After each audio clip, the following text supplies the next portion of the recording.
Hey, it's Andre here. I just wanted to spend a quick moment looking at what Create React App gives us. Now, the first thing we saw in the previous video is that we have this package.json file, and we also saw that we have these commands available to us. Now, if I open up the terminal here in my Visual Studio Code, make sure that we're inside of our project. In my case, I will cd into the test folder.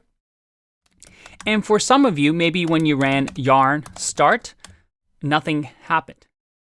And that's because you may not have yarn installed on your computer. Instead, you might have npm. So if you do npm start, this should now work. Now, for those that don't know, npm is a package manager. It's essentially a way for us to automate the process of installing, upgrading, configuring or removing any libraries that we want. For example, installing React, which Create React App did automatically for us. Now, there's also this other package manager called Yarn. You can use whichever one you want. The only difference is the commands that you put into your terminal. So it could be npm start or yarn start. Yarn was actually created by Facebook at a time where npm had a few issues. So this is just up to you, whichever one you choose.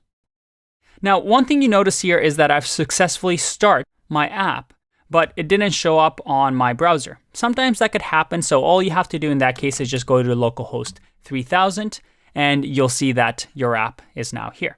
Everything is working. Now, the other thing I want to talk about is this npm run build. If I close this application, again, I can use either npm or yarn. But if I do npm run build, I want you to notice what's going to happen over here. As Yihua said, we have the source folder where we have all our files. And you can think of this as our workspace. This is our workbench where we're going to work on our application. But when we actually put it to the outside world, when we actually deploy our application, if we give all these files to the browser is going to be like, I have no idea what you're trying to do. I have no idea what this syntax is. Yeah, I'm going to pass. I have no idea. And it's going to error out.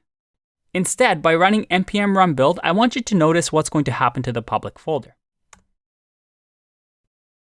You see here that says it's creating an optimized production build. One of the beauty things of Create React App is that it optimizes the code for you. Let me show you what I mean. You see here that we now have a build folder. If I click on this build folder, you see that I have all my files in here that, well, some of them I've seen before, like the favicon, our index.html file, but you see this has been minified. So it's going to take less data that we can send from our server. If we go to the static, we see that we have our CSS files, which again have been minified. We have our JavaScript files, which over here looks like we have a bunch of them, all of them minified. It kind of looks like gibberish. But inside here, we have all the code that we wrote in our source folder, and it went through this step to create optimized build files for us. So what we want to do now is take this build folder and put it on a server. Now, we're going to go over deployment later on in the course. But I want to go back to the power of Create React App. You see, it uses Webpack and Babel, something we'll talk about later on in the course. Now, Babel and Webpack allow us to take our source folder, which, we had a lot of JavaScript files, and we're going to write a lot more throughout the course. What they're going to do is they're going to take these files, and Babel is going to do this thing first. Babel is going to say, hey, all these JavaScript files with that weird React syntax that we're not really too sure what's going on, well, I'm going to take all those files for you. And remember how traditionally we had all these browsers that, well, implemented the browser differently? Babel is going to make sure that our JavaScript files are going to work on all these browsers, no matter what version, no matter how old they are, how new they are. They're going to make sure for us that, hey, every single one of these JavaScript files is going to be understood. So it's kind of like jQuery did back in the day when we had this idea of making sure that the browsers understand us. Awesome. But what about Webpack? Well, Webpack is a module bundler. It's letting us write modular code. So what does that mean? This build folder, you'll see that we have a lot of JavaScript files in our source folder, but the build folder actually has, well, just a few JavaScript files. It has the main JavaScript file. You see that we only have actually 3 JavaScript files. And that's because Webpack is going to take all our JavaScript, remember all these imports that we're doing, and create, well, bundle everything up together and optimize it for production.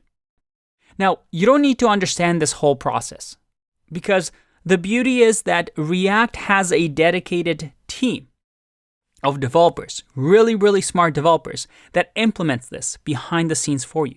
That's the power of a tool like Create React App. It's a CLI or command line interface. Other frameworks like Angular or Vue have the same thing. A way for us to start a project really, really fast, have all this configuration done for us, optimized for us, so that we can build really nice performant applications. So remember, this build folder is what we'll use to actually deploy our application. This source folder is our playground, our workplace. Now let's go back to package.json. When we look at package.json, the reason we have this is that it allows us to have this package manager. So that, remember how I said React is all about this component architecture and we can use other people's code and other components? Well, we can use this package.json to install other, perhaps, React components. So if we go to something like Material UI, you'll see that I can install component library Material UI just by running npm install, and it's going to get added to our package.json file.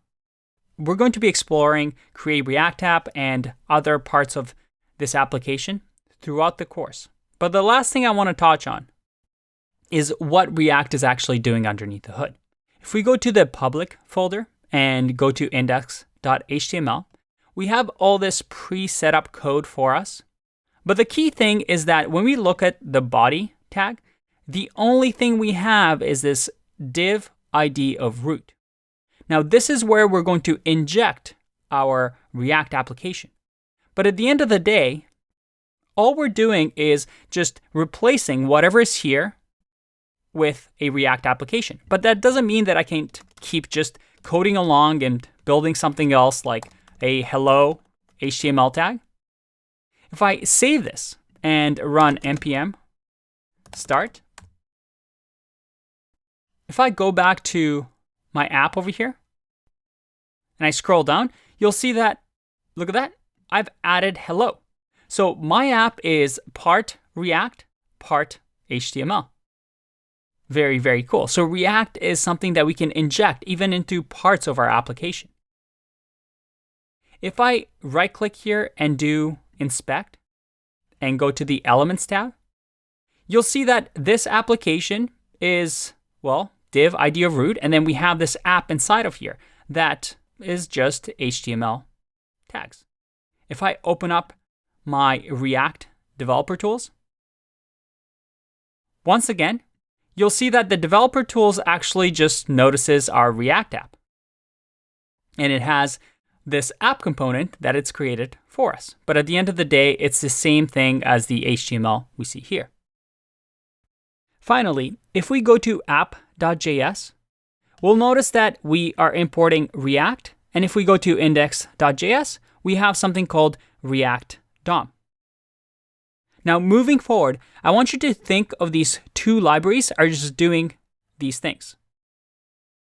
One is that this React library allows us to write this HTML-like syntax inside a JavaScript file. and it understands it because of this React library. The second thing is that this React DOM is that little robot from our previous section.